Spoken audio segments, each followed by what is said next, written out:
So ito yung Royal Enfield ng mga master, no, yung big bike. Galing yung big bike. Kurbada yan eh. Tapos sabi niya nakaiglip daw siya. Dus diretso siya rito. Boom. Lusot siya rito. Dumaan siya rito. Dito siya.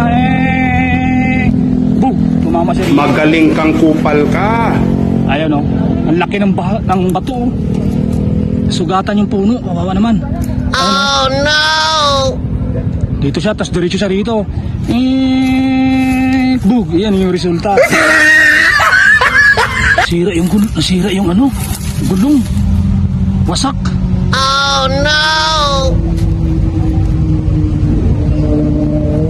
So, nirescue naman siya, okay naman, sugat lang talaga sa ano. Oo. Hindi na mapansin yan. Hindi ko mapansin kasi may nakasalubong din siya eh. Bali sir, kung dumaan kayo rito kanina, di nyo nakita, andito na pala sa sulok. Hinahanap namin kasi Oo. may na-discuss yan na. Hinahanap namin, wala naman. Nakaabot na kami sa 45 kaya bumalik kami. May kumaway. Sa loob. Nakatago pala dito sa ano, portal.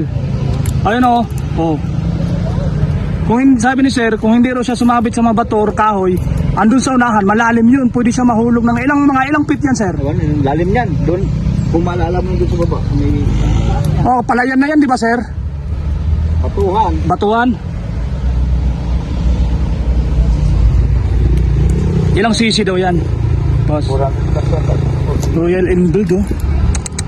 So yung mga payo ko lang sa mga kapatid nating riders ng mga master, no, pag umakyat ka ng Marilaki, kunting ingat, tapos dapat kondisyon yung katawan nyo. Kasi ang sabit ng may-ari ng motor, naka-iglip daw siya. Napasalamat lang natin, hindi siya tumama dun sa mga barrier na ayun maharang. Dito siya sa damuhan, ang masaklap lang, tumama siya dito sa bato, kaya yung gulong niya nadurog. Putol na to.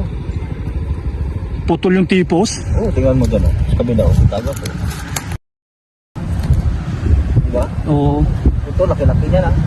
Oo. Pasalamat lang natin talaga na safety lang yung rider. Sugat lang sa tuhod. Yun lang na pinaka the best dun. Kaya motor, pwede natin magpapalit, pwede palitan yan eh. Kahit gaano pa kamahal yan eh.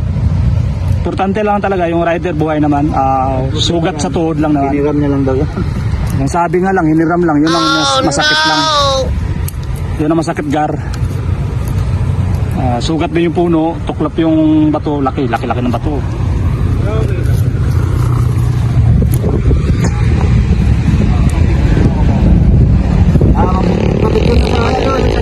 Picture ako.